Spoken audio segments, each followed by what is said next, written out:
भारत के ऊर्जा क्षेत्र और अंतर्राष्ट्रीय कूटनीति के लिहाज से आज का दिन बेहद महत्वपूर्ण रहा है, क्योंकि दो ऐसी बड़ी खबरें सामने आई हैं जो सीधे तौर पर हमारी अर्थव्यवस्था और रसोई के बजट को प्रभावित करती है। पहली खबर खाड़ी देशों के उस समुद्री रास्ते से जुड़ी है जिसे दुनिया की रग कहा जाता है, और दूसरी खबर रूस से आने वाले सस्ते तेल पर अमेरिका के बदले हुए रुख को लेकर है। इन दोनों ही घटनाओं का केंद्र भारत की ऊर्जा सुरक्षा है, क्योंकि हम अपनी जरूरत का लगभग 85% कच्चा तेल दूसरे देशों से खरीदते हैं। ऐसे में अंतर्राष्ट्रीय स्तर पर होने वाली कोई भी हलचल हमारे देश में पेट्रोल, डीजल और गैस की कीमतों पर गहरा असर डालती है। ईरान ने भारत के संदर्भ में एक बहुत ही राहत भरा बयान दिया है, जो स्ट्रेट ऑफ होर्मुज यानी होर्मुज जलद भूमध्य से संबंधित है। यह समुद्र का एक बेहद संकरा और छोटा सा रास्ता है जो फारस की खाड़ी को ओमान की खाड़ी से जोड़ता है। भौगोलिक दृष्टि से देखें तो इसके एक तरफ ईरान है और दूसरी तरफ ओमान का छोटा सा हिस्सा है। यह रास्ता इतना महत्वपूर्ण क्यों है, इसे इस बात से समझा जा सकता है कि दुनिया में जितना भी कच्चा तेल समुद्र के रास्ते एक देश से दूसरे देश जाता है, उसका लगभग 20% हिस्सा इसी 33 किलोमीटर चौड़े रास्ते से होकर गुजरता है।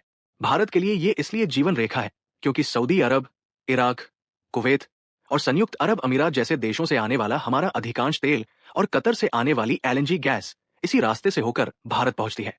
पिछले कुछ दिनों से इस इलाके में भारी तनाव देखा जा रहा था। ईरान और पश्चिमी देशों, खास तौर पर अमेरिका और इजराइल के बीच बढ़ते विवाद के कारण ईरान ने धमकी दी थी कि वो इस रास्ते को बंद कर देगा। अगर ऐसा होता तो पूरी दुनिया में तेल का संकट खड़ा हो जाता और कीमतें आसमान छूने लगती।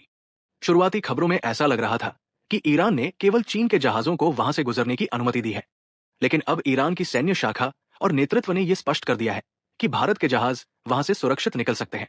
ईरान का कहना है कि यह रास्ता अमेरिका, इजराइल और यूरोपीय देशों के लिए बंद रहेगा, क्योंकि वो इन देशों पर आर्थिक दबाव बनाना चाहता है। लेकिन भारत जैसे मित्र देशों के लिए उसने अपने दरवाजे खुले रखे हैं। ये भारत की विदेश नीति की एक बड़ी जीत मानी जा सकती है, क्योंकि हम एक तरफ अमेरिका के साथ गहरे संबंध रखते हैं और दूसरी तरफ ईरान के साथ भी अपने हितों को साधने में सफल रहे हैं। दूसरी बड़ी खबर 7 समंदर पार अमेरिका से आई है, जो रूस के साथ हमारे तेल व्यापार से जुड़ी है। जब से रूस और यूक्रेन के बीच युद्ध शुरू हुआ है, पश्चिमी देशों ने रूस की अर्थव्यवस्था को चोट पहुंचाने के लिए उस पर कई तरह के कड़े प्रतिबंध लगा रखे हैं। इन प्रतिबंधों का उद्देश्य रूस को होने वाली तेल की कमाई को रोकना था। भारत ने इन प्रतिबंधों के बावजूद रूस से भारी मात्रा में कच्चा तेल खरीदा, क्योंकि वो हमें रियायती दरों यानी बाजार से सस्ती कीमत पर मिल रहा था। युद्ध से पहले भारत अपनी जरूरत का मात्र 1 या 2% तेल रूस से लेता था, लेकिन पिछले 2 सालों में ये बढ़कर 35 से 40% तक पहुंच गया है।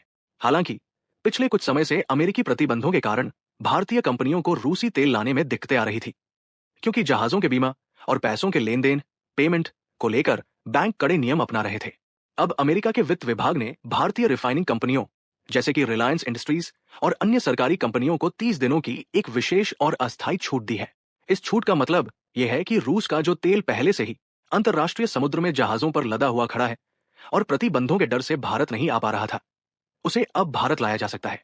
अमेरिका का तर्क है कि वो वैश्विक बाजार में तेल की सप्लाई को बनाए रखना चाहता है, ताकि दुनिया भर में कीमतें अचानक न बढ़े। हालांकि यहां गौर करने वाली बात यह है कि यह छूट केवल उन पुराने ऑर्डर्स के लिए है जो रास्ते में अटके हुए थे। नए सौदों के लिए अभी भी अमेरिका का रुख सख्त बना हुआ है। अमेरिका का कहना है कि भारत अब रूस से नया तेल नहीं खरीद रहा है, जबकि भारतीय पक्ष का कहना है कि हम अपनी ऊर्जा जरूरतों के हिसाब से निर्णय लेते रहेंगे। इन दोनों घटनाओं का गहरा संबंध भारत की आंतरिक राजनीति और अर्थव्यवस्था से भी है। जैसे ही अमेरिका से ये छूट मिलने की खबर आई, भारतीय शेयर बाजार में तेल कंपनियों के शेयरों में उछाल देखा गया।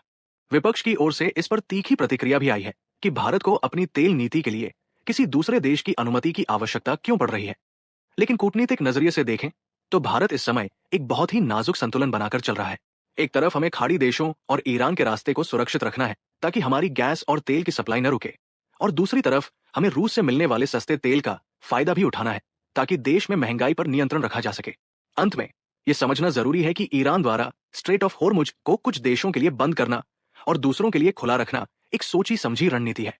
ईरान जानता है कि वो सीधे तौर पर अमेरिका की नौसेना का मुकाबला नहीं कर सकता, इसलिए वो आर्थिक दबाव का रास्ता चुन रहा है।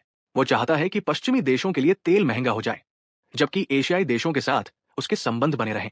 भारत के लिए अच्छी बात यह है कि फिलहाल हमारी तेल की सप्लाई पर कोई बड़ा संकट नहीं है, चाहे वो रूस से आने वाला सस्ता तेल हो या खाड़ी देशों से आने वाला नियमित स्टॉक।